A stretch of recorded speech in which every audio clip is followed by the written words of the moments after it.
शम्सुल मारिफ, एक ऐसी पुरअसरार किताब जिसे सऊदी अरबिया समेत कई ममालिक में इस पर पाबंदी लगा दी गई। एक ऐसी किताब जिसके बारे में कहा जाता है कि उसमें ऐसे राज छुपे हैं जो आम इंसान के लिए नहीं बल्कि खतरा हैं। दुनिया में कुछ किताबें ऐसी भी होती हैं जिन्हें पढ़ना इल्म नहीं बल्कि खतरा समझा जाता है। एक ऐसी ही किताब है शम्सुल मारिफ, जिसके बारे में कहा जाता है कि जो उसे मुकम्मल पढ़ ले वो कभी पहले जैसा नहीं रहता। शम्सुल मारिफ एक ऐसी पुरअसरार किताब जिसके बारे में मशहूर है कि उसे पढ़ने वाला या तो पागल हो जाता है या उस पर जिन्नात हावी हो जाते हैं या फिर वो ऐसी चीजें देख लेता है जो आम इंसान कभी नहीं देख सकता।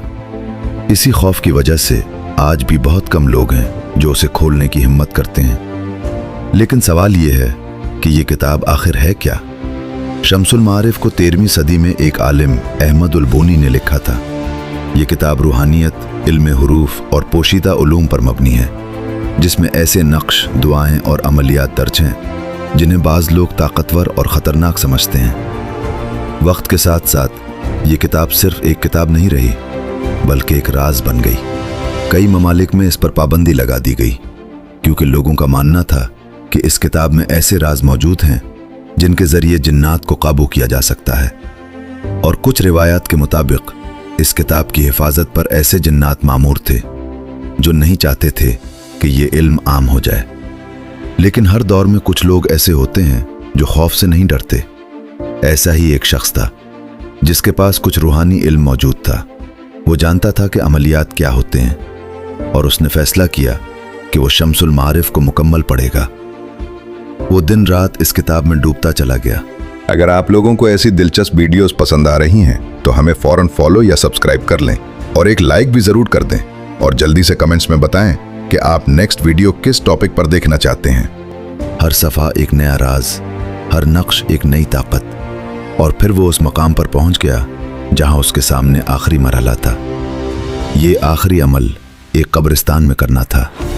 रात का वक्त था, हर तरफ खामोशी थी और हवा में एक अजीब सा खौफ। वो नहा धोकर पाक हालत में कब्रिस्तान पहुंचा, लेकिन जैसे ही वो आगे बढ़ा अचानक उसका पांव फिसला और वो एक ताज़ा कब्र में जा गिरा।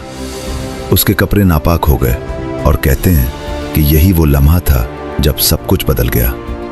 जैसे ही वो नापाक हालत में उस अमल के करीब गया, जिन्नात ने उस पर हमला कर दिया। अगली सुबह लोगों ने उसे कब्र में बेहोश पाया। वो जिंदा तो था लेकिन पहले जैसा नहीं रहा था। उसकी याददाश्त खत्म हो चुकी थी। वो अपना नाम तक भूल चुका था, मगर उसे एक चीज याद थी कि उसके साथ आखिरी रात क्या हुआ था। वो उसी इलाके में कई सालों तक भटकता रहा, एक पागल की तरह। फिर एक दिन अचानक उसकी याददाश्त वापस आ गई और उसने लोगों को अपनी पूरी कहानी सुनाई। वो शख्स एक राज बन गया। लोग उसे सुनने लगे और उसकी कहानी दूर दूर तक फैल गई। आज भी शम्सुल मारिफ की कई कॉपीज मौजूद हैं, हत्ता कि उर्दू तर्जुमे भी। लेकिन कहा जाता है कि ये असल किताब नहीं है क्योंकि वक्त के साथ साथ उनमें तब्दीलियां की जा चुकी हैं और बहुत से लोगों ने अपनी तरफ से किताबें लिखकर उन्हें शम्सुल मारिफ का नाम दे दिया है। शायद असल किताब आज भी कहीं छुपी हुई है और उसके राज आज भी राज ही हैं। सवाल ये नहीं कि शम्सुल मारिफ क्या है, सवाल ये है अगर ये किताब आपके हाथ लग जाए तो क्या आप उसे खोलने की हिम्मत करेंगे?